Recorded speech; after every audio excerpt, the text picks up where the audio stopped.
Welcome to RPG Book Club LongCast, a podcast where we play an itty-bitty bit of a biggie-big video game and talk about how it makes us feel. I am Sam Allman. I'm David Bernard Hauk. And I'm Maddie Grace Weapon. And today we will be discussing the final part of the entire FabuLONG Nova CASTulus series. It's over. It's over. We did it. It is. Wowie. Yeah. Lightning returned. It's the final act in the death of a god. Yes. That's a line from the game. But before we get started talking about the ending of this game, let's instead talk about all of the other games. Our top 3 this week is going to be top 3 Final Fantasy XIII video games. So mine is easy. Okay. Number 1 is number 1, number 2 is number 2, number 3 is number 3. exact reverse for me. Although maybe I would say 3, 1, 2 if I thought about it more. 1 had so much lore that we didn't read. Although then again, 2 also had so much lore that we didn't read. Who knows? But no, 3 takes the cake. I will say it's a little bit cheating because, as we'll see later, 3 does a lot to recontextualize the first 2 games. Although you might just say contextualize. Maybe it was all a little more intentional than we thought. But what I'm saying, though, is that a lot of what makes 3's themes hit so hard is cashing in on checks the first 2 games were already writing, especially the first game. So it's a little bit cheating. That's kind of the boost you get for being an ending, right? If an ending is correct and doesn't botch it, you're gonna have a good time. So 3, 2, 1 for me, I think. So for me, I'm gonna start with my third place is number 1. I liked it a lot, but it was definitely polished by number 2, which is my number 2 spot. Number 2, I feel like going back and playing all of number 2 and finding all the side quests, doing all the things. Like I could see myself really sinking my teeth into that game. By far, it's the game that all 3 of us collectively experienced the least of. Mm-hmm. Yes. Like this game, we did a lot of side quests, and also, frankly, most of them aren't that interesting. 2 has so much stuff in it that we just didn't get to play. Yeah. And my number 1 Final Fantasy 13 game is going to be Final Fantasy 15. No. No. I just realized we actually could also very legitimately consider Type 0 in this. Yeah. Type 0, that game we've all played. Yeah, I'm saying if any of us had played it, the joke of your top 3 being top 3 FF13 games would actually not just mean saying the 3 games we just played if any of us played Type 0, because it is actually in the same universe. Yeah. So my real order is number 2 is number 1, number 1 is number 2, and number 3 is number 3. But I had to joke and put in 15 there. I haven't played Type 0, but the dude on the cover has good character design. So yes, all of them do. He's up there. I love when characters are all wearing a uniform, but each character still looks kind of unique. Mm-hmm. I love that. Yeah, me and my girlfriend were just talking about character designs recently. Kali is a big character design head. Like show him any character from a game or anime or whatever, and he'll be able to like give like a legitimate like critique about like its use of shapes or whatever, and all this stuff. Sort of like what it's conveying, about the character and all of this. It's usually like one of his like hobby horses that he's very skilled at. And we got to talking about the idea of like doing a lot with little as far as character designs, and I was like, ooh, I got a good one to show you. So I showed him the type 0 ones, and we were saying like, damn, they're all wearing basically the same thing, and yet they managed to make them so characterful. It's so neat. Anyway, maybe, you know what? Hold on. I don't think we've ever even mentioned that game because it's kind of like under the radar. No one really it kind of just came and went. We should put a pin in our brains to like find some excuse to play that at some point. It probably would be a really fun one if we could find a good reason for it. Yeah, I've thought about it for a like a PSP remix, block or something. Games yeah, were something PSP, like that. but then got bigger and better as the years went on. Not a bad idea at all. Yeah. Mm-hmm. So my favorite is 13-1, and it's least favorite for both of y'all. Yeah, but only by a little margin. And again, it might be tied with 2. Who knows? I like all of them a lot. Number 1 is my second place. Oh, okay. Sorry. I like 3 the least, and that comes down entirely to gameplay. I like the Majora's Mask of the third one. I never grokked with the battle system. It was a lot of times me just expending all of my ATB, switching over, expending all of my ATB, switching over, etc., etc. It wasn't unfun, but I came Did you to use status really spells love this time around? I didn't have very many of them before I stopped playing for other reasons, but right. But especially by 13.2, that battle system was a shitload of fun, and when we played the Lightning DLC, I was like, oh, is this what the third game is going to be, where you like it's this battle system but with one person? And it is, but it's not. And I just really loved. I would have loved to see an expansion on the Final Fantasy 13 battle system instead of this one. And then it's silly to be this obvious about how the sausage gets made, but I just thought of the perfect segue. So y'all should let me know when y'all are done with y'all's comments so that I can do my last comment because it contains the segue. Okay. Well, I agree that I prefer the battle system from the first 2 games. By the end of this game, I found myself enjoying the Lightning Returns battle system a good bit. I actually had a lot of fun with it, figuring out how to beat Bunavelza, even though I was also very frustrated. Oh no, I spoiled that the final boss is Bunavelza. Oh no. For the 3rd game in a row, we kill God for the final boss. Every time you have to kill a bigger god, who we didn't know about before. But yeah, I just feel like Final Fantasy 13-1 is it feels more holistic to me. 13.2 and Lightning Returns both have core mechanics that feel detached from the narrative in a way. And yeah, totally. Like catching monsters or changing clothes. Yeah, which... Although, you know what? I just realized I have a read on that for 13.3 now. I hadn't thought about it until just now. I totally do. It totally glums with one of the main themes of the game. And not like the I'm a weird marks. This theme's like the normal theme. Well, anyway, I was actually thinking, I wonder what the game Maddie Grace and I disagree about the most is, because we usually agree, and we sort of disagree on Lightning Returns. You like it a lot more than me. I mean, I put 67 hours into it. I would have put more if I didn't have to beat it for the sake of a podcast. I don't know if there's a game we strongly diverge on.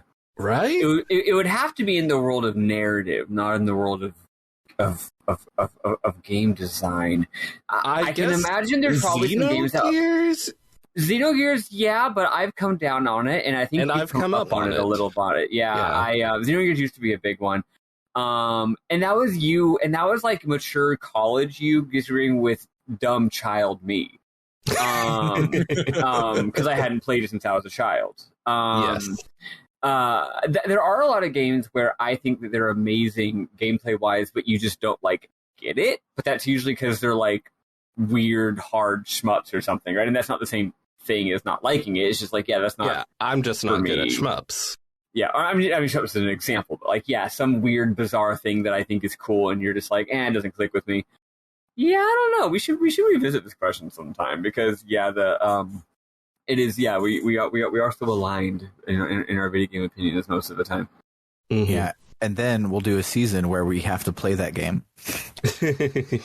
Absolutely. And then by the end of the season where we play that game, both of us will be like, "Oh my gosh, this is the best game ever." Probably. Yeah, but Banjo-Kazooie.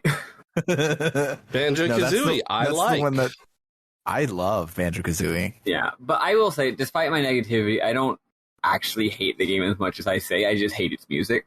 And I don't love the game. Yeah, I just think it's pretty good. It's like I think the game's a little bit. Frankly, I think both of us think the game's a little bit too milk toast to have a strongly diverging opinion on it. Yeah, well, fuck both of you. No. So, Maddie Grace, I believe you had a segue. Oh, I was going to say the reason 13 is really my favorite. The gameplay really is so stupendously good. It's rhythm, and it really does feel like a rhythm in many ways. Like once you get into the flow of it, it's so good. It's weird. They don't make it easy to do anything. Like I think y'all might, and I wouldn't normally go on talking this much about it, but it's because finishing up talking about the game in general. Oops, I'm so sorry. I just unplugged my microphone. Can you all hear? Yeah, we can hear you. You're very quiet. We can hear. Yeah. Do I sound normal now? Yes. Okay, cool. Sorry, I'm silly. This is, I feel like it's like, we're also just closing our thoughts on the game, so here we go. What was I going to say? The game makes it hard to do so much stuff that was easier in previous games. Like, it's so, you're always having to work your way around something. Like, FF13-1, it was so straightforward. It was like, yeah, this is the guy that hits dudes. This is the guy that gets their stagger up. This is the class that gives you heals. This is the class that gives you buffs, right? And yeah, each character had different skill sets, which was neat, right? But like, it was pretty straightforward. 13.2 is a little bit weirder. It's like, okay, instead of directly just picking what classes you want, you have to kind of catch Pokemon that can be those classes. And that's a little weirder. Yeah. For sure, but in 13.3, it's the most round. It's the same mechanics. They're just like obfuscated. Like, for example, the fact that the only way to cast Faith or Brave on yourself is to use these special outfits that cast those on you when you switch out of them at low ATB. Like, what? Or even weirder, to steal them from opponents using a special accessory combined with Heavy Slash. You steal haste from enemies. So it's like, it's all the same elements, but you just have to like wrestle this sort of unwieldy presentation, while also doing rhythm and stuff. And that way of having to always be thinking a little bit sideways is just really, really neat. I mean, the fact that when you stagger enemies, it doesn't like, sometimes it just kind of gives them the fact that when you stagger enemies using physical attacks, it often will make them weak to magic and vice versa, right? Just that weird, you're always juggling different things. It's always hard. You can never really optimize. You can never just min-max, make your characters amazing. Being good at one thing's always taking away from something else. It's just really cool. And I just really loved the flow and going around and the music and the graphics. 67 hours. But well, that might not necessarily have made it my favorite game in the series if it hadn't had an absolutely phenomenal ending. So we should talk about that now. Does have a great ending. See, that was the segue.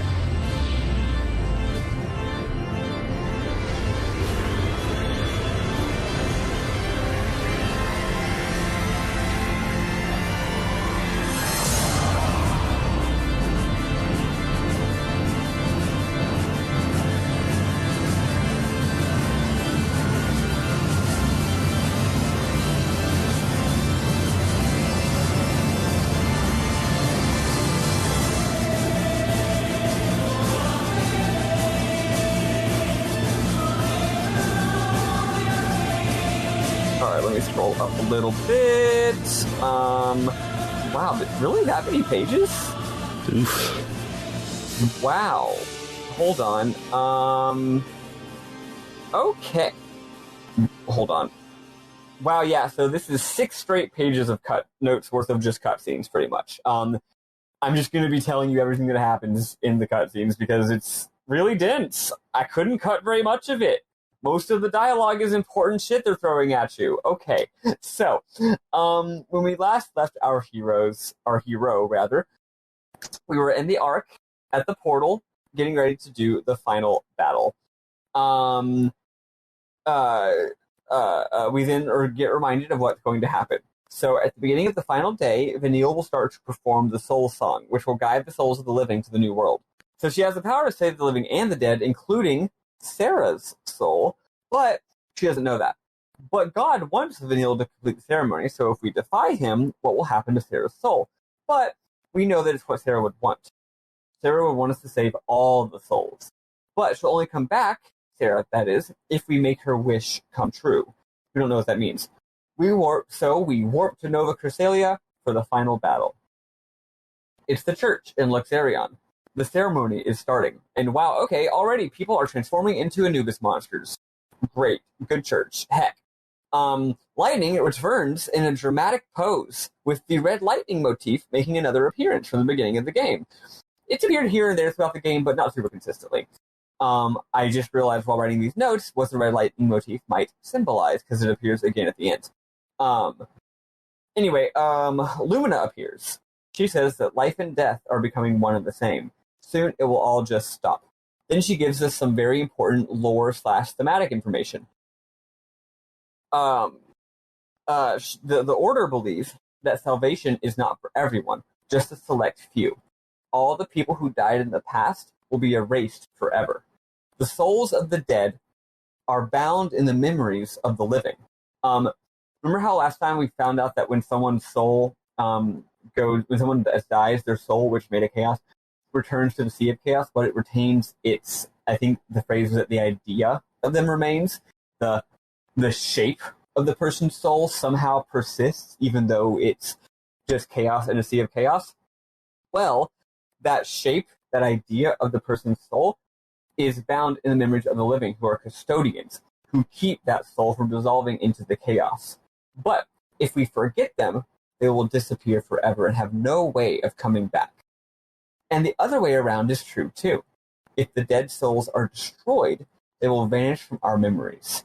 She says, imagining, and for the record, this week, there's going to be a lot of me paraphrasing or direct quoting, and I'm probably going to be mixing and matching paraphrase, direct quotation, different characters talking. This is all just the game dumping lore at you, and it might not always be clear who's doing the lore dumping, and just roll with it, okay?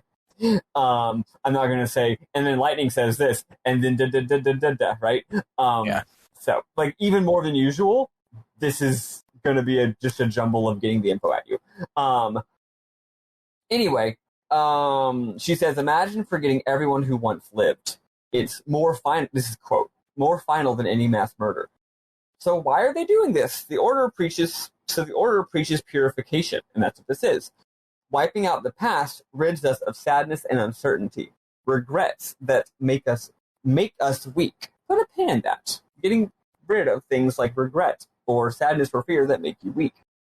We need to start over in our new world with a clean slate.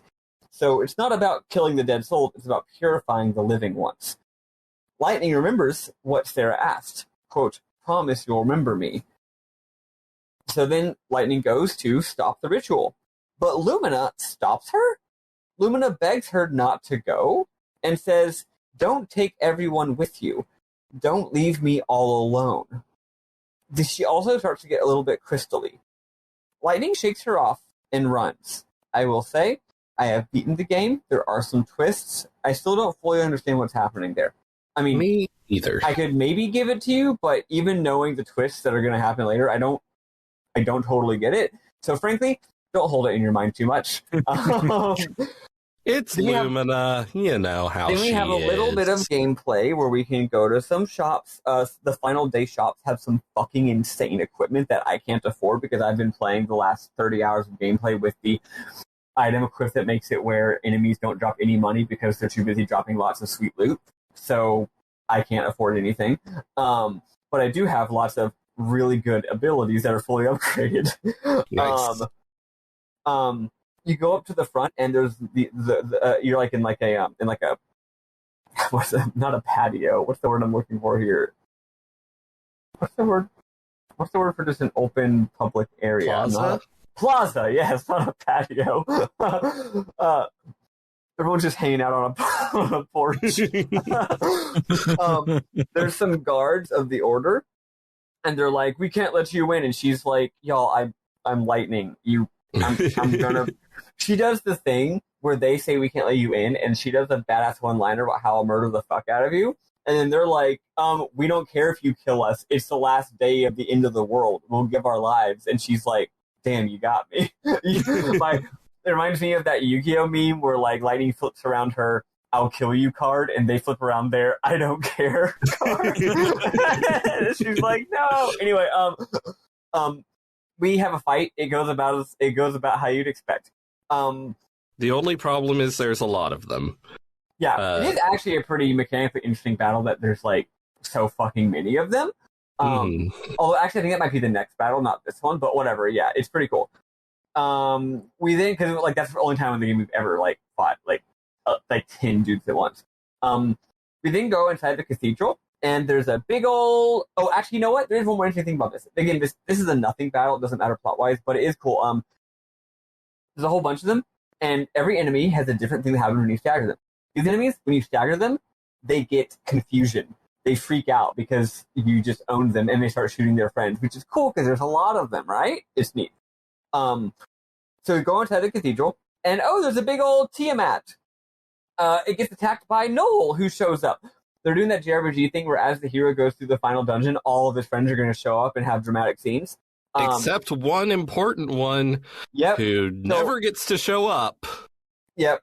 So he gets attacked by Noel. He asks if we're on the Order side or not. She says, "Fuck no." He's like, "Wait." And then he thinks about it for a second and realizes there's only one reason we would be going against the Order, which is to save Sarah. So he fights with us and does that thing where he says, "You hold him off, and I'll go through." At first, I was like, that's kind of lame. We're literally going to fight a Tiamat later anyway. Why do you need to hold them off? We can just kill them ourselves.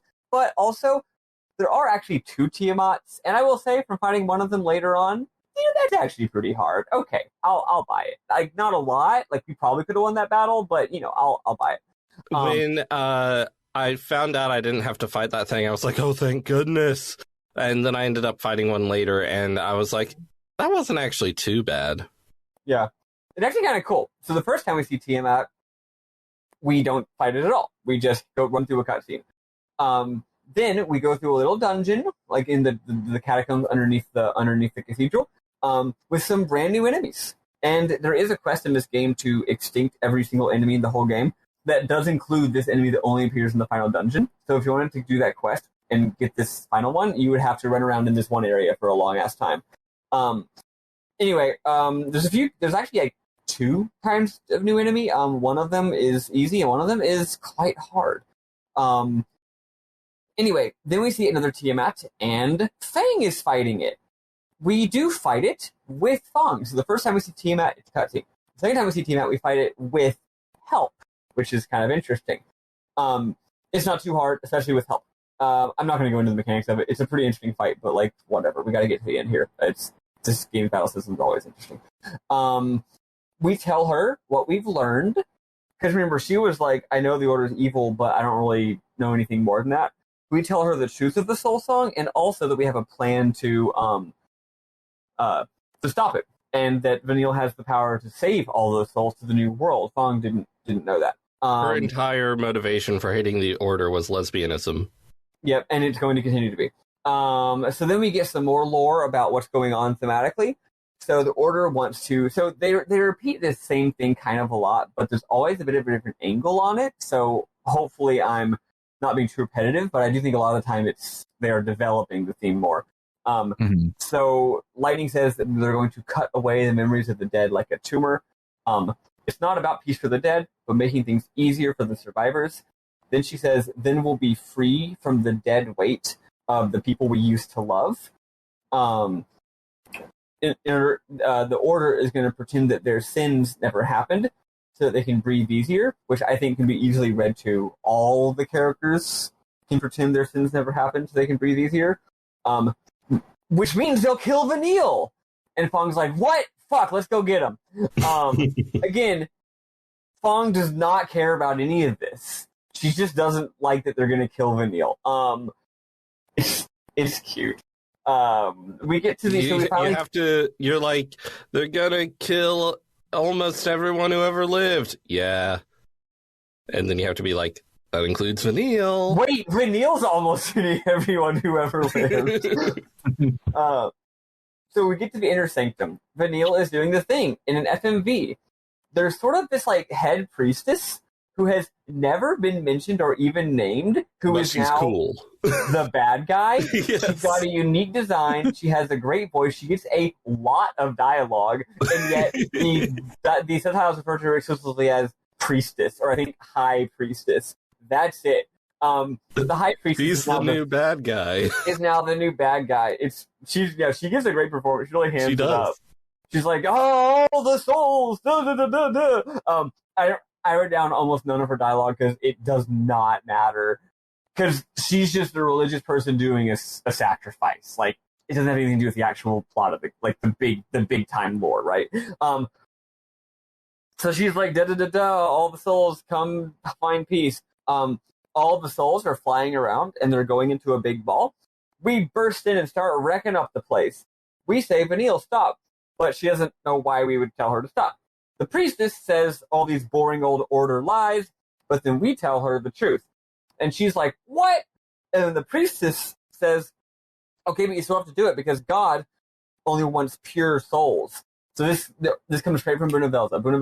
It's not the order, it's Brunovelza. Brunovelza will only use pure souls to make his new world. Our hearts must be free of regret, the shackles cast off. Quote, salvation for themselves, oblivion for the rest. Vanille is like, I still don't know what I should do. And we're like, but do you not hear what we just said? And then she's like, but so many people died because of me. And then Lightning is like, okay, we get it. You're doing the whole self-sacrifice thing. But do you think the dead even want your sacrifice? And there's some more fighting and some cutscenes. So then she asks them. She like prays to the dead and listens to them. And she realizes that they are filled with so much pain and sorrow and regret, but also hope. Not one of them asked to be, not a single soul said, I want eternal rest. They all said, we believe in a new world, which is really cool. Then Lightning gives a great little quote. She says, the sound of true despair is silence. When all hope is gone, that's when people stop raging against their fate. So then Vanille decides that she's going to do it. She's going to guide all the souls to the new world. But then the priestess does some kind of magic thing, and it like traps Vanille, and the ritual keeps going against her will. And then Lightning gives another badass line. She says, God doesn't know how powerful we are. She also kind of looked up at this giant stained glass ceiling in like anticipation a little bit. And then right at the last possible second, the stained glass ceiling shatters. Snow bursts through the ceiling, and while he's in midair, Fong throws him her spear, and then he grabs it and destroys the holy clavis. It rules. So that worked. So that's all done. So the priestess is like dead or something. Like, problem solved. We're done. So then the energy is settled down, and everyone's kind of recouping. And Vanille crouches down to start praying. Fong embraces her from behind. She can't literally do the praying, but she's like, I'm here with you. So she hugged her lesbianly, and she does her gay little prayer, and she tells all the souls the world is about to end. When you hear the bells toll, fly up to the sky. Fly toward the ark. She says, living and dead, all of humanity come together. Look up to the sky and discover the new world. It works. All the souls fly up to the ark and are saved. Even Vanille and Fong's. Their souls exit their body as well, flying up into the sky as the bodies fall limp. They do show up later, but I'm pretty sure at that point everyone's just like a soul. Which makes sense because Brunovelza is the god of the material world. Bop, bop. Anyway, the bells toll, everything goes gray, and Lumina appears again. And Yule. Lumina says, quote, it's time for you to have her back. What? It turns out Sarah was Lumina all along. What a shocking twist that we didn't see coming the whole way. Except actually kind of. That's not really true, but it kind of is in this scene. So it turns out that Sarah... What? No. I'm explaining how things are in this cutscene. You're thinking of the next cutscene. I I'll let you keep going, but I never once had that reveal, and it could be like endings are changing at this point, so maybe the movie I was watching was different. No, because... you're fine. But you know how we kept commenting about how Lumina looks like Sarah and all this stuff. So Sarah had So what they say here is that Sarah was inside of Lumina, but they also don't exactly say what Lumina is or isn't, and it's very confusing. Whatever. Point is, Sarah is inside of Lumina, and she's a vessel, and she doesn't have feelings, but she was made to keep Sarah safe. Basically, she's like lightning. You had Sarah in your heart all along. That's me, who was inside your heart all along. Anyway, here's Sarah's soul. So Lumina vanishes, and Sarah appears. And, yes, I was being reductive when I said that Lumina was Sarah, because A, that's not true, but also B, they don't explain what's going on here. So, also, C, this is Final Fantasy XIII. The distinction between whether having a soul inside of you or being that soul or being a memory of a soul is kind of vague. Mm-hmm. So, that's my justification.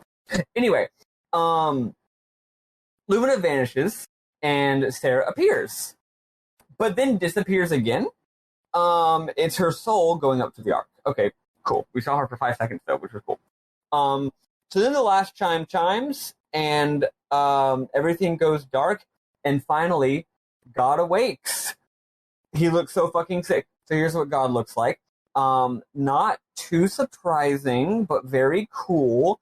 God is basically a giant flat image of just like radiant light that's like insanely enormous. Like imagine like the side of like a fucking football field stadium or something. Just a big rectangle that's glowing with golden light runes. And then in the center in front of it is Hope.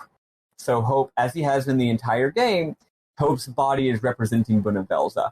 And he speaks in Hope's voice, but with some really cool audio effects placed over it. It's neat.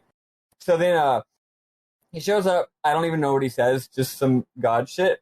And then he, us and all of our friends are standing in front of him. And then he sucks up everyone's soul. Sarah, Fong's, Vanille's. He sucks up everyone's soul and says, he doesn't literally say this, but he pretty much just says, come kick my ass. He's like, I'm going to the God place. Come there with me. And we're like, you got it, dude. We're going to go kick your ass. So then we're in the chamber where this stuff was happening, gameplay. We can actually play the game now. This is like, I don't even know how many straight minutes of cutscene with no fighting. There's a lot of, so here, there's a portal that leads to God, the new final battle. But there's also 4 optional parts. Did y'all do these? I did one and then was like, I don't want to do the rest. I want to kick Bunavelza's ass. Yeah. So they're pretty hard, but, well, actually they're not. I accidentally did what turned out to be the hardest one first. So I was like, holy shit, dude. But then I looked up, it's not that bad. Each one is pretty much just a series of battles. You have random battles of these new enemies that you can avoid if you just go around them. But also there's a bunch of battles you have to fight.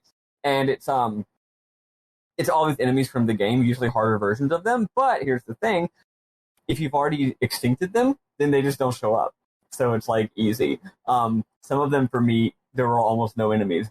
But during one of them, you have to fight a Tiamat plus 2 little guys helping him.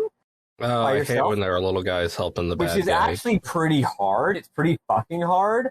And then other ones are just like, hey, like the Chocobo Eater. Hey, that was a hard fight, right? You want to fight it again, but a little harder? No, I don't.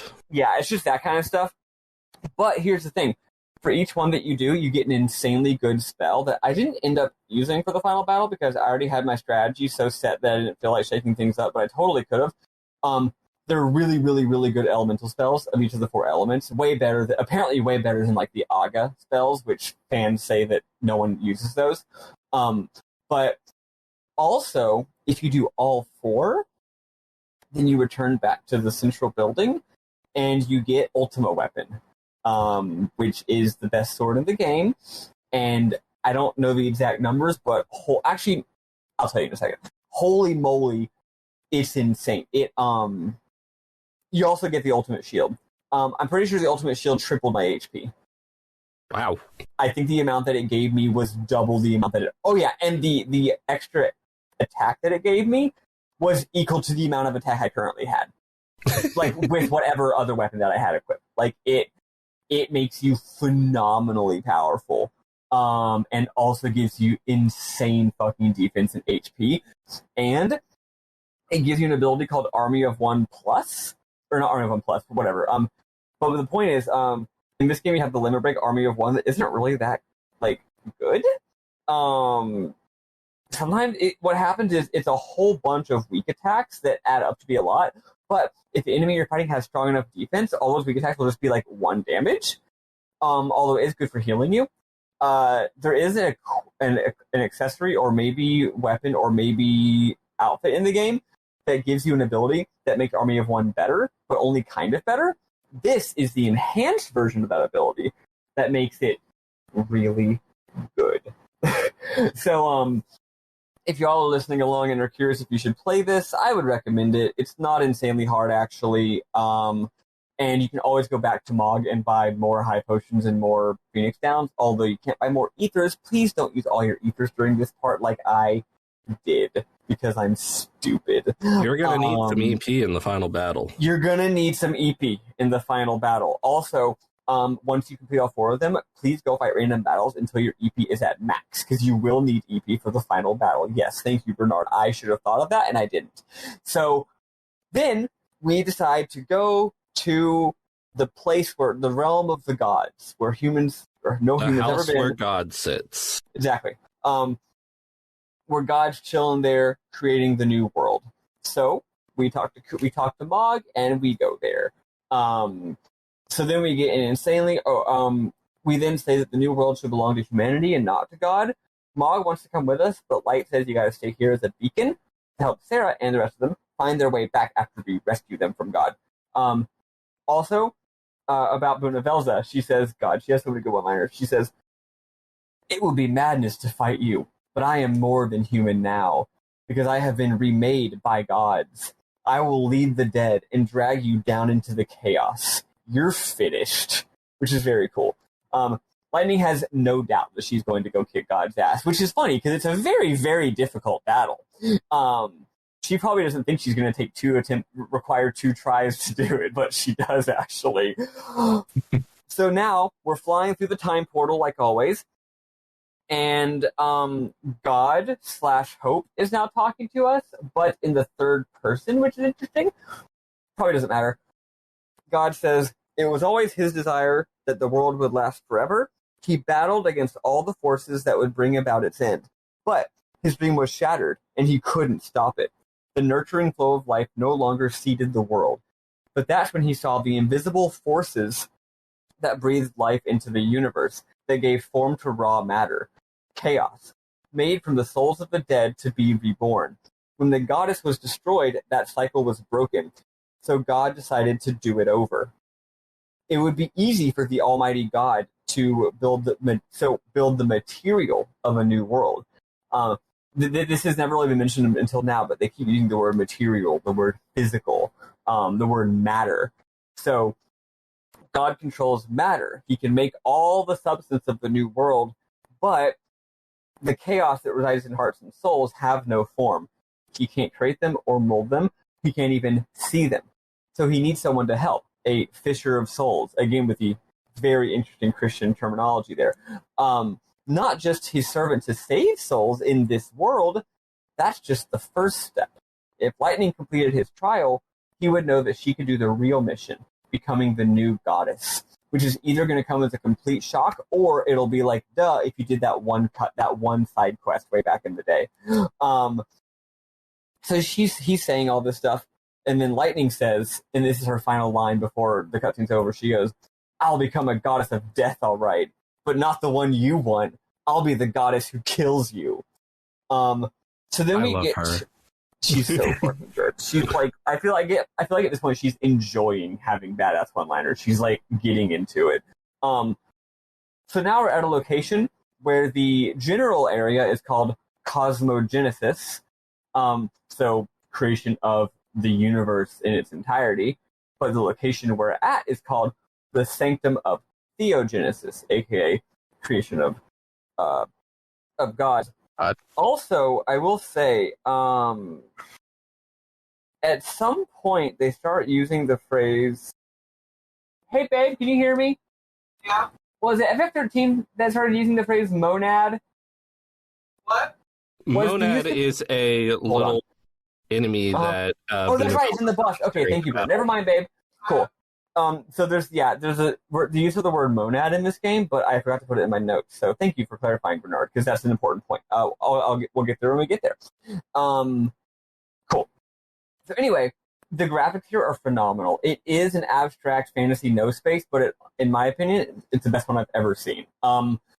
You're walking on this path that's made of like liquidy, like spiritual goop, and it looks amazing. And off in the distance, we see God, but we also see behind God sort of this like black hole that's like everything's flying into it with these like red streaks. It seems pretty clear that it's the new world that God's creating, and later we find out that yes, it is. God is there with the big bright light, with Hope there, but then behind Hope, casting is like a giant shadow being cast on the light, and that shadow has this big, terrifying, monstrous form. It's very, very, very cool. And as we get closer to it, if we look directly at it, it makes the screen go all crazy, which is an effect that was used in the previous game. Really, really love it. So then we talk to God, and we learn a new twist. He's like, see that? It's my glorious new world. It must be destroyed. So then he drops that because the soul song wasn't done, all the souls are poisoned. They're all prisoners of their fates. So he's going to say, fuck this whole new world thing. I'm going to destroy all of it and redo it all from scratch. He says, I'm gonna make a bunch of new people that are free. They know only joy. That are unfettered by grief and grudges. And then Lightning's like, no, they would just be puppets. They wouldn't be real people. So then Hope's voice goes from being like Hope, but a little bit effects, to being like deep, booming, evil God voice. And he says, yes, your souls are opaque to me, which is why they must be redone. What value do you have to me if you cannot be seen by God? Then he turns Hope's body into a very literal puppet, and he says that, okay, yeah, God can't create souls. Seems like kind of an open and shut case. How are you going to make a new world if you can't see souls? He's not going to make souls at all. He himself is just going to inhabit all the bodies. So he's not. He's just gonna play a lot of The Sims. Yeah, he's going to play a lot of The Sims. He's just going to make a world that is just himself. And that's, Lightning thinks that is about as hollow and meaningless as it sounds. He says, you think you can slay God? And she says, the goddess of death can. You've made me strong enough, which again is a recurring theme that I find very, very cool. So then we have the final battle opening cutscene where he summons two giant swords. In the right hand, left hand, he grabs the sword Pulse. In the right hand, he grabs Lindsay, who has been mentioned like thrice in the entire game. I thought I would go read what the lore has to say about it. Fun fact: I've been avoiding data log duty this whole game. I finally went and did a little bit of data log duty, but guess what? And this isn't disappointing at all to me. This is actually good luck. There's nothing. Unlike the previous games, which hid oodles of lore in the data log and or fragments, the data log here is pretty much just like tooltips that have already shown up that we've missed. Or if you go to like mythology or legends or history, it's just explaining things that have definitely already been said, not in the data log. So it's a refresher, not tons of new stuff. Cool. We don't have to worry talking about it. Lindsay is never mentioned. So, for the record, I went and looked it up. Turns out there's a whole shit ton of lore with Lindsay. Lindsay is one of the gods of the world. Yeah, I kind of created Cocoon, more specifically created the File C, but also it didn't really like the File C. And it turns out that all these gods have a mom, but then one of those killed the mom, and most of this is addressed in Type 0. So, okay. Whatever. It's actually all very cool. None of it seems to deepen our understanding of this game at all. I think this is all lore that was invented before they made any of these games. I think that's actually the case. I think they said that, yeah, we made all this lore, and then we're going to set stories in it. So yeah, whatever. Fun fact. Let me fight the final boss. It looks cool. It's hard. It has 4 phases. It's not as much of a gimmick fight as I would have thought. Like, it's not like I can easily explain, like, here's how the fight works.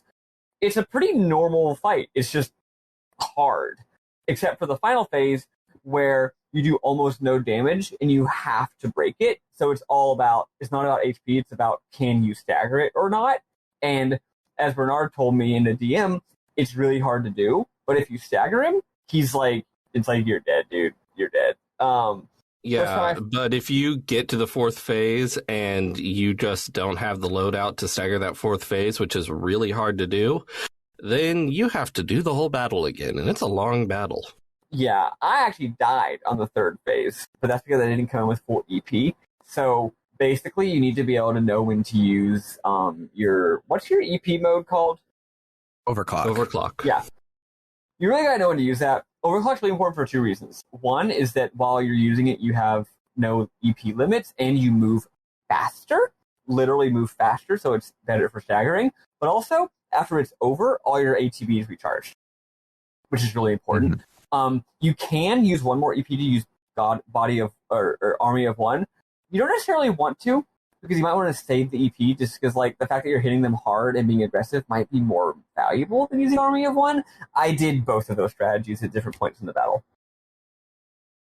But yeah, so yeah, there's not a lot to say about the battle. I found it very, very, very fun, but it didn't have some big obvious thing. Except that during like the 1st or 2nd phase, it will summon all these things called monads. And it's just typical JRPG stuff where it summons a lot of little guys and you can either kill them or ignore them. I'm guessing if you ignore them, they probably do some strong move or whatever, because that's how this usually works, but they're very easy to kill. One thing about monad, because I'm a nerd and I've been listening to the history of philosophy without any gaps, I know that some early philosophers, I forget which one, they all get mixed up to me, but I have learned a lot of super early-ass philosophy. But I don't know if this was like Plato or Aristotle or some guy that existed around the same time as them. I'm pretty sure it was guys who existed after Plato. And like Plato and Aristotle. Anyway, they're all trying to talk about how the world got created. And they're like, oh yeah, we think it's really important to believe in this like divine first principle that's this like oneness of being that is like has no contradictions, that could like, you know, the world has to come from some pure thing that is just like one, like a little golden ball of perfection. But then someone's like, wait, but the universe is filled with lots of different things, and some of those things contradict each other. How could a being with no contradictions make things that have contradictions? So people thought of there being 2 initial gods, one that was the being of oneness and one that was the being of difference. Anyway, those are called the monad and the dyad, which is kind of neat. No point does dyad appear, but since monad appears here, I thought I would bring that up because this is all about gods and the creation of the world and stuff like that. I also realized that there are lots of references to all kinds of different religions throughout this game especially. So it's like, maybe they're not referencing one particular religion, they're just like, this is about creation myths and this is about gods in general. And here's an appearance of one early version of a creation god myth called the monad. Fun fact. Anyway, so we beat him. We beat him on our 1st try or our 2nd try or whatever. Or our 5th try. Or our 5th try. And he says, the light, so brilliant, greater than gods. He's like, oh no, I can't believe it. She then makes a giant glowy light and she stabs it in the goddamn heart. Lightning says the new world belongs to humanity and there's no place for him there. God realizes that now he can feel grief and pain and anger for some reason. He says, I cast you out into the chaos. And she's like, yeah, duh, that was my plan, idiot. I decided I'm going to do the thing you wanted. I'm going to be the new Etro, but I'm taking you with me, bitch. Then it turns out that the reason why he has emotions now is because he literally has hope, capital H, the character, inside of him. So that's why she can kill him. That's his weakness. So then she says, it's the final act in the death of a god. I bring you salvation. This is the last soul I'll save. Hope, I'll set you free. Then in an amazing act of fan service, did y'all recognize what happened here? No. She does a little spell where a bunch of little glowy balls are around her. I noticed that she did that. She casts Holy on him. Oh. That's cool. Classic. That's the graphic. Anytime Final Fantasy fucking 6, anytime someone casts Holy, it's like a bunch of little glowy balls of light that go around the enemy. It's the ultimate magic spell. In FF6, it was called Pearl because they couldn't use the word holy because of Ted Woolsey style censorship. But since it's all these little balls of light, it was called Pearl. So yeah, she kills it. I thought that was neat. Hope is back. She tells here. Wait, did you miss how she killed him? So she casts holy and it fucks him up, but then she stabs him with the pocket knife that she gave Hope that she recovered at the beginning of this game. That Sarah originally gave her. Yeah, I literally just forgot that. Sorry. It is pretty cool. Mm-hmm. Yeah, so good. That's nice. Some nice meaningfulness there. Sorry. I was going really fast with these notes, guys. Yeah, so I had a rough one. Also, I played the game like a week ago. So anyway, Hope is back. She tells. So then there's a scene where it's just the two of them. Kind of. He's standing in like a darkness zone, and he hears her voice but can't see her. And she says, "Hope, you have to enter the new world to be born again." He sees a vision of like his mom and dad. And he's like, "But where are you? What's going to happen to you?" We then see her behind him, and she says, don't turn around. You need to go to the new world and don't look back. Because if you look back, you'll never be able to leave. I have to stay behind. Someone has to control the chaos. So not only does she have to take on her role as being the new Etro, but also she's kind of looking down at Vunavelza. She's like, I got to keep him from coming back. He seems conflicted. You know, she's saying, you got to go, you got to leave me, you got to let me sacrifice myself. That whole thing, I'm sacrificing myself for others, the whole thing that she's all about. And he's like conflicted, but we don't see what happens because the screen turns to white. Then we're inside Lightning's mind again. We see Sarah, and she says, don't leave me. But then Sarah turns into Lightning. And then we learn that the Sarah from the whole game, the Sarah we've been chasing all along, as had been alluded to previously, has been a fake made by God. Then Sarah drops the real bomb. Actually, Lumina does. Whatever, sorry. It wasn't God who cut a part of Lightning away. It was Lightning herself. Long ago, like before the first game even happened, presumably, Lightning wanted to be strong. So she locked away everything that would make her weak. Her fear, her pain, her regrets and loneliness and selfishness. She locked all those feelings away so that she could be badass and like protect her sister and stuff. She created Lumina. Lumina, which I actually thought this was an awesome twist. Maybe I'll think it's dumb. I thought it fucking ruled. No, I thought it ruled. Yeah. I thought it ruled. Because the whole time it's been like, what the fuck is Lumina? Clearly related to Sarah. No. Lumina is Claire Theron. The real Claire who was locked away when Lightning was literally a child so that she could be a badass hero. And so really it wasn't that Sarah was inside of Lightning's heart at the end of the previous game. It's that Claire or Lumina was inside of Lightning's heart, and then Sarah was inside of that. Because only that thing would have the capacity to, only that human soul, all these human emotions would have the capacity to hold a Sarah inside of it. So Lightning carved a special little part of herself away from herself, and then yes, that did get removed, by God, but she was the one who carved it to begin with. It's a really cool little twist, and then, because I guess she's very angry, Claire is very angry, she rejects Lightning. So Lightning's Lightning that we see is like cast down into the darkness, and Claire is up there holding Sarah.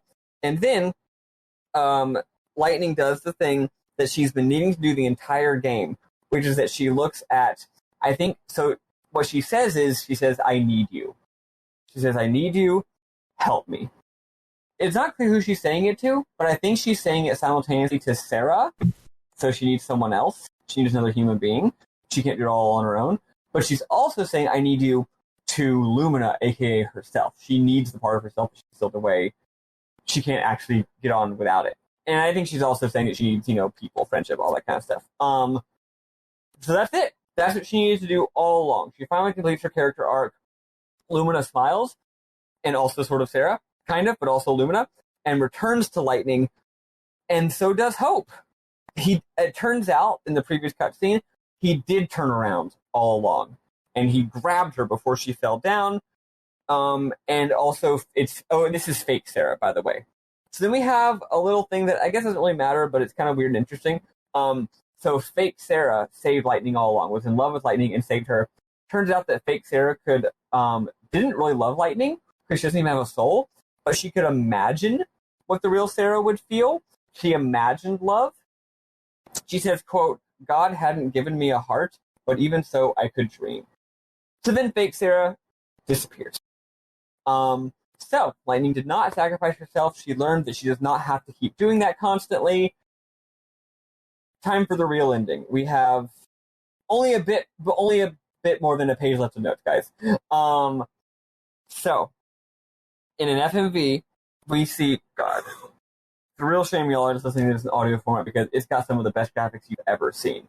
Look, if you're listening to this, we're already spoiling everything in the game. So, feel free to look up an FMV of this. You're missing out if you don't, I promise. So we see the whole universe, or a galaxy type beat. Planets and stars and all this nebulae. There's this big black hole thingy, presumably the depths of chaos. Out of it, Budavelza emerges. He looks even bigger and cooler than before. He's like the size of a planet. I mean, it's hard to really tell, but he looks cool. He says some words. He's like, I'm going to destroy everything. And then Lightning shows up, and she's like, no, I'm going to get you. And here we're in full-on just, end of Digimon Season 1, where everyone's just flying through nothingness, stabbing at each other. And she's like, quote, the old world is dying, and your myths will die with it. In the new world, we won't need God. And then she's about to say, I'll never give up, but she's interrupted by someone else saying, we'll never give up. It's probably Snow. And then the whole party and all of their Eidolons, they're not called Eidolons. What are they called? Eidolons. They are in this game? Okay. Yeah. Okay, cool. They all appear, except for one. Saz isn't there for some stupid reason. There actually is a reason. It's a good reason, but not a good enough reason for him to not be here at the dramatic scene. Like, he is also doing something else that's also important, but it's like, it's weird. They could have had someone else do the other thing. Anyway, Yeah. So it's like, come on, everyone's here together, right? Who cares that there's something else that Saz needs to go do? So anyway, the whole party shows up, all their Eidolons appear, and it's basically like a fucking, like, mecha space battle, where all these giant monsters are blasting crazy fucking lasers at each other. It's so goddamn good. And then someone, probably Lightning, says, even if we die here, someone will take up the torch. Your reign is over. We hope in the face of despair, and that's what makes us strong. Then there's even more insane graphics, and they all make a giant, like, hope friendship laser, and they blow the absolute bejesus out of him. If you're thinking there's something else going on here, no, they're going to blow him up again later. They blow the fuck up out of him. And then they're like, whew, we blew the fuck out of him, hooray. So then everyone laughs and is happily floating in space. Then they turn around and they see a giant ball of light. It's every single soul. And it's all in a big ball, looks like a big galaxy. And then Saz pops out of it. Saz and Dodge. And they're like, you missed us. You're always late, man. And he's like, okay, I was doing something important, though. Turns out they found Sarah, which is admittedly very important. They did kind of complete the main quest of the game. Thank you guys. But also, I think it would have made more sense for Noel to do that and Saz to be there with his idol. That would have been a great solution. Good point. Or Sarah just shows up. Whatever. It's a cute moment, but also he missed the group photo. So anyway, they found Sarah, though. Real Sarah. For the first time in the entire game, Sarah shows up. It's awesome. They're all happy. But then Bunavelza comes up again, and he's like, "Brah, I'm gonna get you." And then she does something and says something at the same time. First, I'll say what she says, then I'll say what she does. Lightning goes to own him again, and she says, "Know this, Bunavelza. It wasn't just me that destroyed you. You were defeated by a power that you never understood, a power that you cannot see. It comes from the bonds of love that unite us. Together, we change the world." Now, when she says the bond of love that unite us, does she mean her and her friends? No. She takes the entire ball that represents all of the souls of the entire world, living and dead, that have ever existed, and she makes a giant sword out of it. And then she says that this is the bonds of love that unite all of us, the power that you can't understand. And then she fucking slices God with it and fucking annihilates him. And he also, like, turns into a bunch of FF13-1 style crystals. He gets super crystalline, and then he blows up. Also falls into darkness, but also blows up. It's fucking awesome. The end. No, we're almost done. We're not quite done yet. We gotta have more dramatic talking about lore shit. The party wakes up in sort of like a dark zone. There's just a bunch of like ruins everywhere, and there's Bunavelza again. Oh no, he's dead. So he's just like this ruin, looks like a stone, almost like a statue of him. He's definitely dead. And they're all like, "Oh, we don't need God anymore, hooray." But then Caius shows up. Him and Yule, that's right, we haven't gotten done through every single subplot yet. So he and Yule show up. And yeah, God is dead, and the living, the new world doesn't need a God. But the dead still do need a God, actually. Like, we haven't gotten around the whole cycle of rebirth thing. That's like you can't really square that circle. You can't just use lore shit to get around it. It's kind of important. No amount of dramatic monologues will fix that. So Caius and all the Yules are like, "We're going to take the place of Etro." I guess it's a pretty easy job if they can just say, "We'll do it instead of you." Actually, I guess if anyone's qualified for it, they are. We're going to rule over death and rebirth.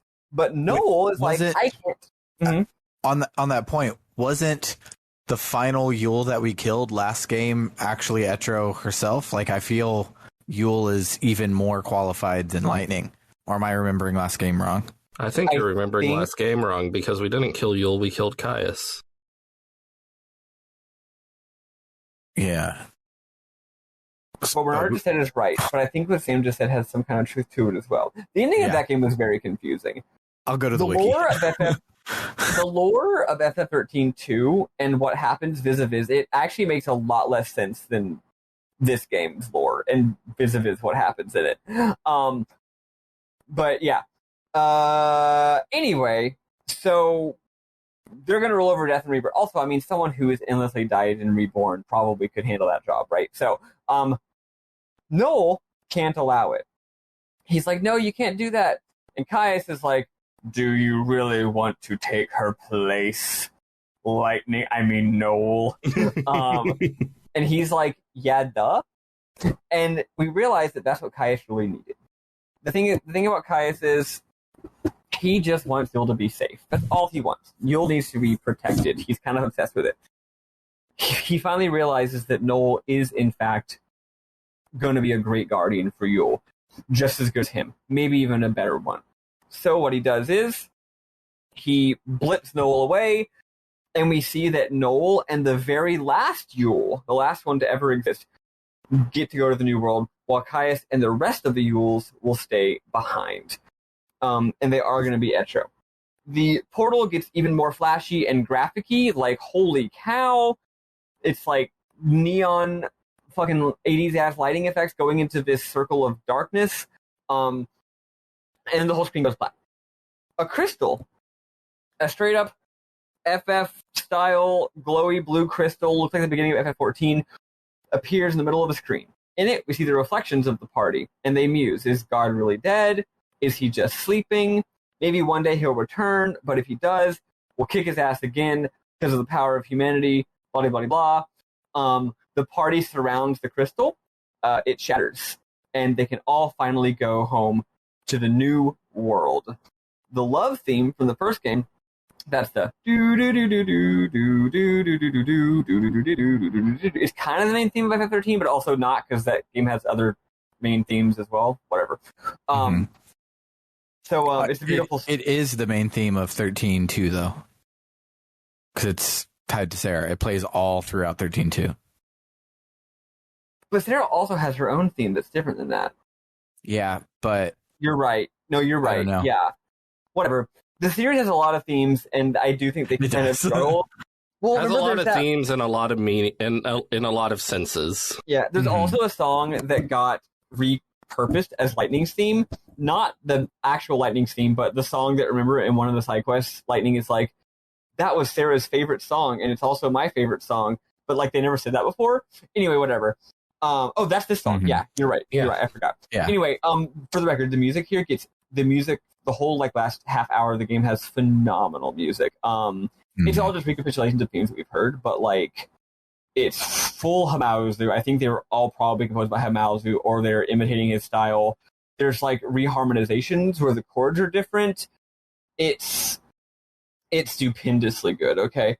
Anyway, Lightning then remembers the journey she's been on through this whole game, and then she says it's time. She looks to the rest of the party. Lightning's kind of standing in front of everyone else.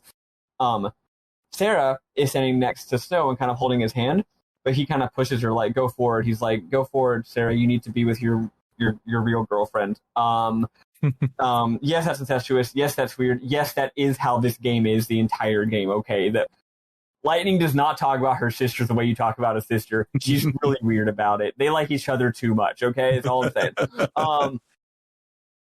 And that's not my wanting to read everything as lesbian, okay? I might want to see everything as lesbian, but I don't want to see everything as incestuous lesbianism. That's not me. That's on the game. So Sarah takes Lightning's hand, and Sarah and Lightning float, and also everyone else behind them. They all float up into the light, and it all goes dark. And you're like, yes, finally, it's over. Credits. No. More space. So now it's space, and we see like the vague shadows of a sphere, and there's like light and moving over the waters. And it actually looks a lot like the live stream. Like if you played FF7 and you know what the live stream looks like, that's what it looks like. It looks like a live stream. And you see slowly this world take form. And this is the final dialogue of the game. I should have just written it down verbatim, but it's paraphrased. She says, the time of crystals and gods is over, vanished into a past that no longer is. Humankind will be born afresh, alive with new promise. She says some stuff about how there will always be problems, but humans will overcome them. She says, in the warmth of another holding our hand, we will know hope. We will survive and prosper. Also, one thing about FF13, the original, is it was the first FF game to never ever not have a single piece of music, of classic FF music in it. FF10 was the first game to not have the Final Fantasy prologue thing, the do do do do do do do do. That wasn't FF10, but it did have the prelude theme, the up and down scales. FF13 has neither. It's the first game in the series to have any of those songs, thus breaking with the past, right? But here, during this beautiful scene, the music is totally referencing the classic Final Fantasy theme. It doesn't straight up play it, but it totally does. It's very, very good. Maybe if y'all went and listened, you disagree, but I think it's pretty obvious. Then she says, in the second person, the Crystal Age ended before you were born. And we see that the planet is Earth, the one that we're on. It's when the light is like coming over the planet, I was like, I think that looks like Africa. Oh my God, that's Africa. Yeah. And then it starts zooming over Europe, and I'm like, oh my God. It fucking rules. This entire series has been a creation myth through the actual world that we live in. Which annoys me, actually, because, as I said to Kali, how did they just spend 3 games metaphorically defeating capitalism just so they can make Earth and do it again for real this time? Yeah, when they were like, humanity's so great, we've done everything, and I'm like, I don't know, have we really did we end up doing a good job?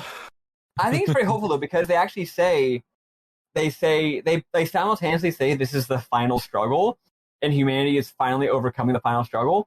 But then they say maybe it's not really the final struggle, but that's okay because this is, as I said in the previous episode, I think every what seems like defeat is actually a progression to the next phase of struggle that will eventually be overcome, right? So that actually legitimately makes me tear up and feel hopeful about this world that we currently live in. It's good. Anyway, then the credits happen. The credits music is fantastic. And again, this whole game's got good music. The credits music is really something. Then we get a post-credit scene. So if you recall, if we do enough side quests to unlock the 14th day, in addition to a bonus dungeon, we also get a bonus ending. I'm assuming this is it, but I forgot to look it up. So I'm not sure what we just saw is bonus, but I did get the bonus ending, so it's probably this. The post-credit scene. It's a beautiful day. Beautiful blue sky, beautiful green grass, a train. The train passes through the fields, and we see someone on the train. I'm going to call her Claire Farron. She's dressed, well, I said here she's dressed totally normal. What I mean is she's not dressed like someone who's about to do violence. Yeah. But she is not dressed normal. She's dressed insanely hot. She's wearing But she great also shoes. looks like a human you could see on the street. Yeah. Yeah, exactly. She looks not like a hero of a fantasy game. She looks like a normal person wearing extremely fashionable clothes designed by Tetsuya Nomura, but not for a Final Fantasy game, but just for Versace or something. Wait, who did he actually do the collab with? I don't know. You keep going. I'll see if I can find out. It was Gucci. Yeah. They did an FF13 X Gucci collab. Anyway, she's riding the train through what seems to literally be pastoral Paris. Pastoral France. It's totally France. Yeah.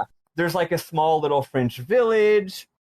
She gets off at a platform, a little small train platform in the middle of nowhere near a village. And she says, "This journey is now over. I wonder when the next will begin. I only know that soon we'll be together." And then the game is over.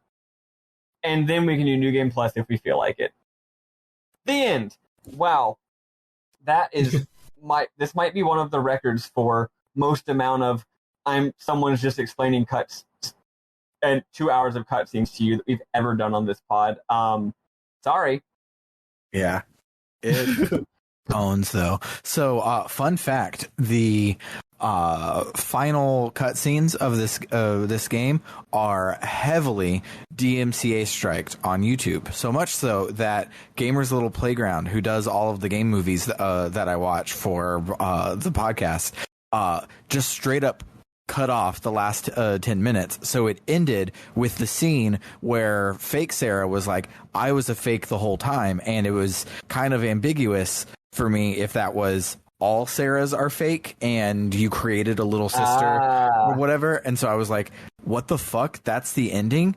Where's the big fuck you, get the band back together? What a weird ambiguous ending. I'm excited for Maddie to talk about it.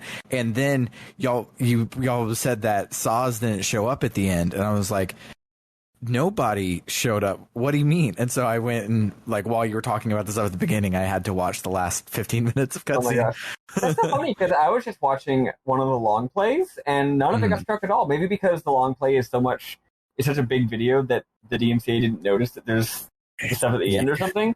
Yeah, the Gamer's Little Playground for this game is cut up into hour chunks, so maybe that was... Yeah, the long play is literally in 2 parts. It's 2 episodes, and each one is 10 hours long. So I looked up Final Fantasy fashion collaborations, and it says here Prada and Louis Vuitton. Louis Vuitton was the one I was remembering. I didn't know they did Prada, but Louis Vuitton was one I was trying to remember. You're right. Cool. Yeah, Lightning also modeled for Prada. Very, very cool. But yeah, that's the ending. Let's play some one of those good ending songs and then go to talk about whatever.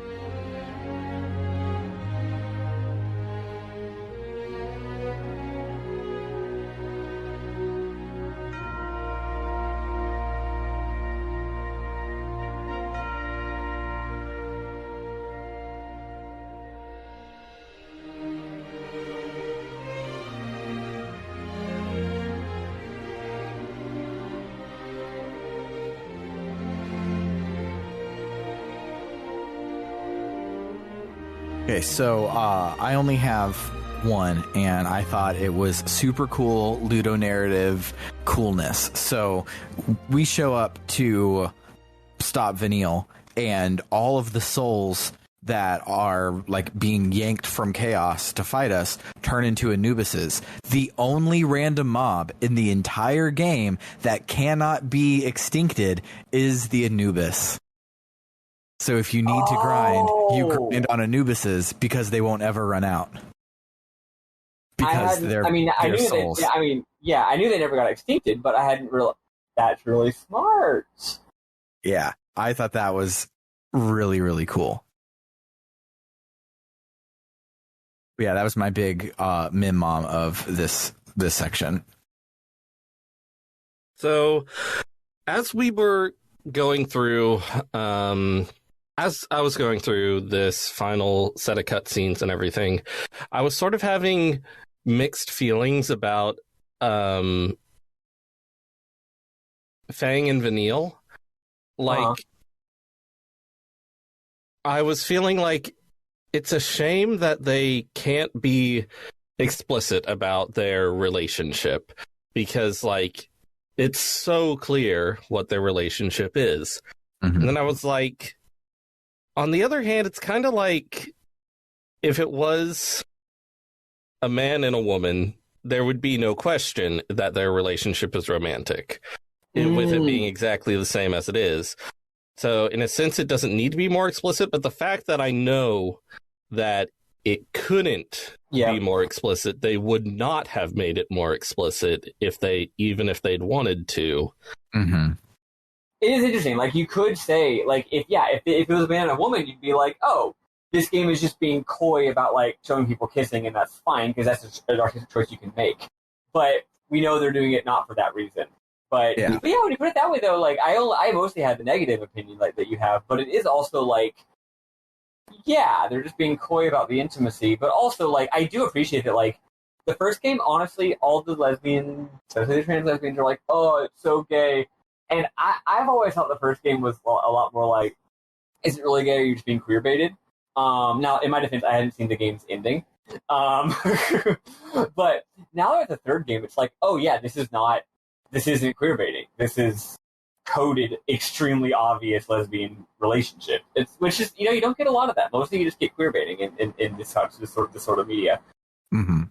Mm-hmm. Another thing, I've said it before on this episode even, but I just gotta say again, they really underutilized Saz after the first game. Yep. Because, like, in the second game, you could say Fang and Vanille are underutilized, but I would say no, because even though they were there very briefly, they were incredibly important, and they were actually sort of central to the conflict of the entire game. They had very important plot reasons not being most of the game. Yeah, Saz was just an afterthought in that game, and he was barely in this game either. Yeah, it's lame. It's dumb. Yeah. However, I do like that Hope is, like, almost the main character of the series. I love that. I kind of wish that when Lightning cut Hope out of Bunavelza, it was Old Hope. Yeah. Yeah, my read on that is perhaps that at this point, I think no one is actually inhabiting real bodies. Yeah. And Old Hope's body was destroyed 500 years ago. Yeah. That's my read on it, but it is a little odd. I love the use of Hope for being God. Like, when someone first alluded to the fact that we might have to fight Hope, I was like, oh my god, is Hope going to be the final boss? Like, straight up just, like, literally you're fighting Hope. And then when Hope was like, I was a puppet, and then dies, I was like, coward shit. Cowardly. They cowarded out of a cool gut punch of a you have to kill Hope ending. And then they brought him back as the body of Bunavelza, and I'm like, all right, that's fine. It's good again. Still might have been cool if one of the four faces was just Hope, though. Yeah, that would have been cool. I was thinking of that. If it was just Hope with his stupid boomerang. Yeah, just for one of the faces. I love Hope. I think he's a great character. Tied for best character in the first game, probably. And I love that even though my read is that most of the Western, at least, audience hated him. I don't know what his reception in Japan was, but I got the impression that most people hated him because he's a whiny kid. That despite that, he was a really important character in the second game and a really important character in the third game, and I love it. Yeah. Also, his voice actor is really good. Really good. I found it a little bit funny how important he was in the second game, because it's not that I didn't like him, but it was just like, out of all the characters, why do you just decide to make this one super important? Like, why couldn't it have been Vanille that's the real, or not Saz that's the really important character in this game that has a new role, right? But it's because I legitimately had forgotten that like he and Lightning had this super close relationship with the development of this game. So bringing her and him back in this game, it's like, oh right, duh, she's like a parental figure to him. She helped him learn so much. Like they had this whole journey together. That's really neat. Yeah. So by recontextualizing the whole series about Lightning again, you're also recontextualizing the whole series about Hope again, especially him being in the second game. Like Lightning's not there, but Hope is. Also, I feel like it just sort of thematically makes sense for Hope to be really important in the second game because it's about building the new world and the new generation of what's happening. So the youth should be the character who should go forward. Yeah. That makes total sense. Yeah. I'm just going to say, I think I've already alluded to this. I wish I could have had this done. I wish I could have had this ready to drop now. I don't. But I am, at some point, hopefully not long from now, I don't care how busy I am, I'm going to do a one-off episode about this franchise, because at this point, my number one fear was not the ending wasn't going to be good. It's that the ending was going to mess up my interpretation of the series' themes. And it didn't. Nice. At all. It doubled down on them. Lightning literally says that the weight of all past generations weighs upon all generations weighs upon the souls of the living. That's from the 18th Brumaire of Louis Bonaparte. It's one of the most famous things Marx ever wrote, and Lightning says it almost word for word in this final cutscene. I think it's a phenomenally powerful story. She uses all of humanity to defeat the enemy, and the enemy can be defeated by humanity because it can't understand humanity, because it's not human. It's a machine that exists outside of humanity and is a corrupting influence. And it is literally she doesn't use the word solidarity, but she says the hand of another is what gives people hope and power. It's incredible. It makes me cry a whole lot. But it's not just the broad sweep. It's like, yeah, you can interpret anything anyway if you want to. It's like defeating God. No, but like so many little details. Like, I feel I have a different feeling about my life because of playing this game, basically. And it's not all contained in this game. It's the whole franchise. But like, Christ almighty. It's a fucking game. I'm not going to yell much more about it because I will cry and I'll save it for another day. I will say I do in the final battle. The whole game has that like checker chessboard motif representing Gunavelza. It's really cool. I love to think about what that might represent, except that he's like moving everyone like pawns on a board. I guess it could just be that. In the final battle, the battlefield is just an endless plane of that checkerboard. But then by the time he gets to his final phase, instead of God floating over it, it's like forming his robe, and like the floor becomes liquid and becomes his body, and he floats around. Every time he attacks, the whole ground like ripples. Like you're totally contained within him because he's the universe. It's really cool graphically. Mm-hmm.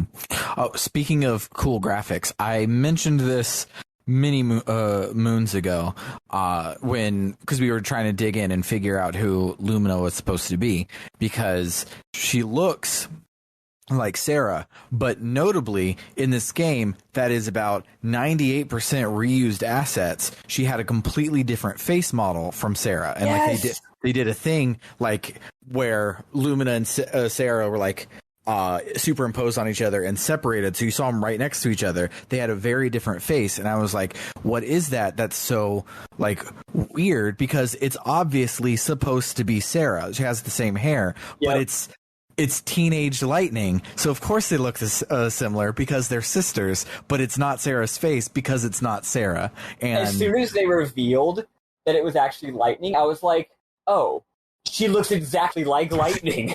I just never realized we were too busy thinking about Sarah. Love it. I fucking love that it turns out she's young Lightning. And also I like that they're doing something with Lightning's whole character that isn't something self-contained within this game. Because a lot of this game feels like, I feel like 13.2 and Lightning Returns feel sort of separate from 13.1. But this is something that is from 13.1 and even preceding 13.1. I actually feel like this game, I feel like all three games are pretty separate from each other. Like, I feel like this game is as separate from 13.2 as it is from 1, except by the end, I feel like they intentionally, I think they're just trying to give the series some sense of closure. So they try to, like, wrap everything together. And kind of like, remember how Dark Knight, what was the third one called? Dark Knight Rises. Yeah. Remember how they brought all that stuff back from the first game, from the first movie with Ra's al Ghul and stuff, to try and make it like the whole trilogy is a coherent trilogy, even though like that wasn't really like Dark Knight has nothing to do with the previous movie. I feel like they do that here, but actually more effectively. Like, I think a lot of the stuff in this game is continuing again the thematic considerations of the first game, and the second game is in retrospect much more anomalous, even though it also does share a lot in common with it. But I mean, spoiler, my whole read of the franchise is that, and this is the part that really makes me feel good, is that like each of these things is a different act in the death of God, as Lightning literally says with her words. And every victory leads to a defeat, but every defeat isn't really a defeat. It's a transition to the next phase of the struggle. Basically, like each historical situation has to give way to the next one until there are no more, until it's finally over. And that's when I see like, oh yeah, like each of these is a different situation that came out of the failure of the previous one. And I've actually forgotten the important thing I wanted to say here, but I just remembered, which is that it kind of bugged me a little bit. I was like, you know, the big theme makes sense. A lot of these individual stories are a little weird. The fact that final cutscenes are so long, like dealing with everything, like we're dealing with Lightning, we're dealing with Yule, we're doing everything. Then I realized they're basically saying, and this is the way I would phrase it, the only true victory is a total victory. Like, you can't leave anything out. You're not going to you can't save the world and then save yourself later. You can't defeat God now and find Sarah later, or fix the whole Yule thing, or fix your fucking problems. Like, yeah, you can't kill God and crash the moon into the earth, and then everybody is homeless and lives in ruins. You can't. On one hand, on one hand, it sounds scary. Like, how could you possibly do that? But it's like, the battle for the world is a battle on all fronts at once, but that's also what gives it its power. Like, but okay, let's put it this way. It's not that you can't defeat, yes, you could say, oh, you can't save the world until you save yourself, which is upsetting, but also, you can't save yourself until you save the world. The two go off of each other. In the process of saving the world, you save yourself, you save everyone else, you save society. If you're looking at it from an organizational standpoint, in the process of, I mean, this is just basic organizing, by the way. You can't develop a union's sense of solidarity and struggle and then use it to win the big contract campaign, or vice versa. It's through struggle that you develop the thing that you need to win the struggle. That's the way I would say it. Lightning finds what she needs to win while fighting, right? So in the end, the only way to win is to win in every single way at the same time, simultaneously, and that victory is possible, and it's as possible as it is necessary, and it makes me cry a whole lot. There, I found the words to put it into. Cool, that's it. I'm not going to have any more mem moms. That's the thing I wanted to say. Yeah. In the end, the real God literally was the friends we made along the way.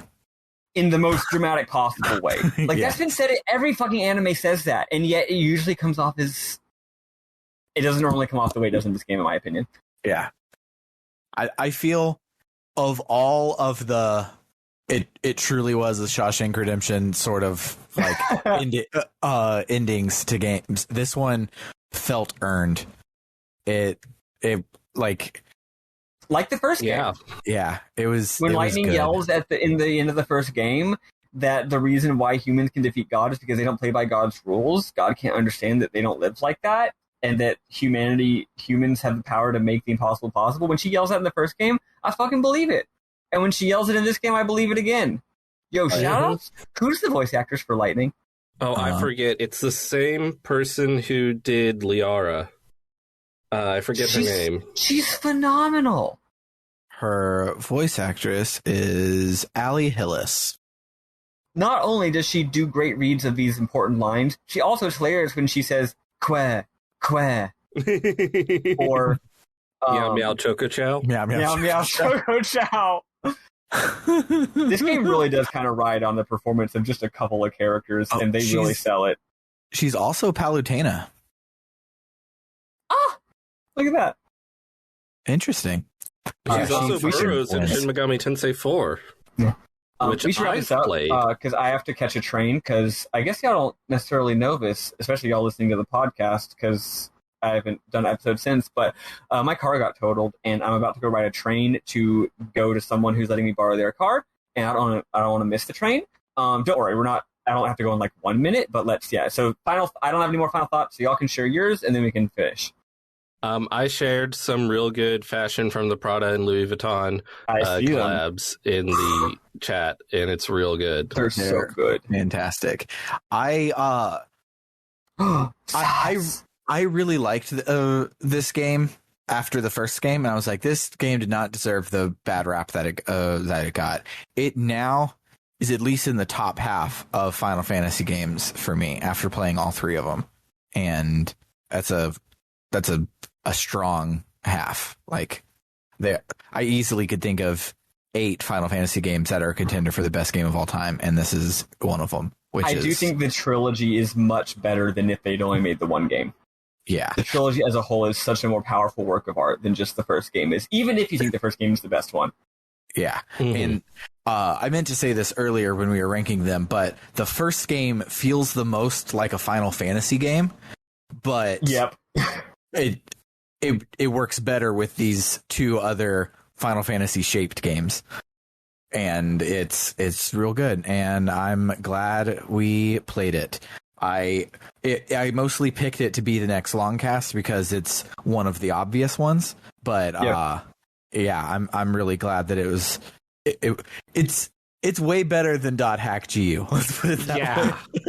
Yep. Yeah. I will say one more thing before I actually do just leave and go grab the bus. But this isn't a final thought. I just wanted to say, I believe Sam did the what do you call it? The took the lead on the first game. Who did the second one? Was it me or Bernard? No, I did the first and second game. Okay, and then I did the third one. Cool. Mm-hmm. Well, given that I was the one who ended up loving this game particularly the best, I was I'm so happy that I took the lead on this game. It's an absolute pleasure for me to write all this stupid bullshit, and hopefully it's been a kind of a pleasure for all of y'all to listen to this stupid bullshit.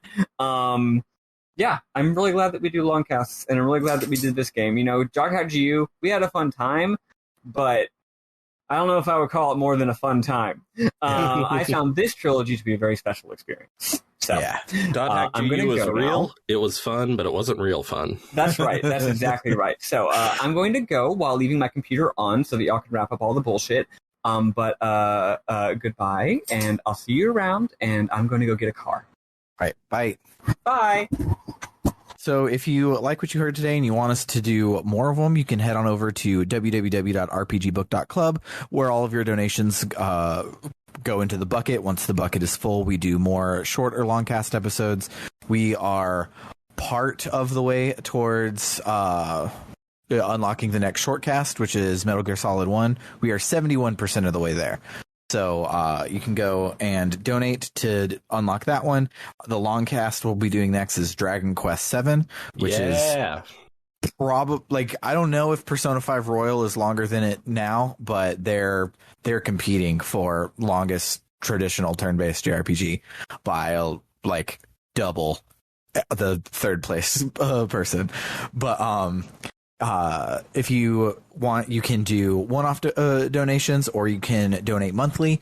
Every one-off donation and the $1 a month tier get you access to polls to vote on what our next game is going to be. It lets you get the Book Club Nokaseki episodes a month before everyone else does. And it gives you a shiny green name in the Discord if you come over and join us in Discord. If you up your donation to a $5 a month minimum, we give you a shout out of your name at the end of every episode. So shout outs to Aaron524, Cerebral Wind, Anthony Lerma, Vimk, Jfro Prime, Eli Bergmoss, Doho, and Tuxedo Ken.